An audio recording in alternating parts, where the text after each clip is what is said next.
Tingnan natin si Tisoy. Meron yung mga, ano doon, kangkong. Yan. Tisoy. Sabi sa'yo eh. Kaya nga na, hiya ka pa.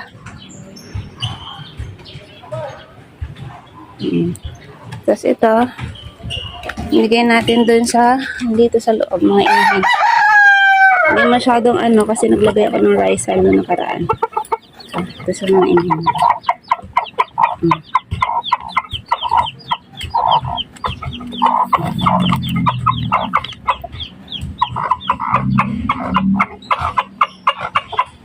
Mga sisil ko.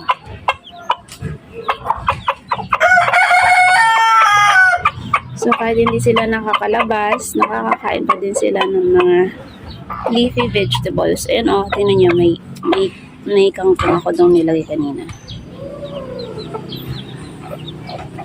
Kaya nga yung plani magtanim din ng kangkong dito, yung mga sisiw ko. Prince! Chiki! Princess! Princess! Kakay-kayan sila. Yan.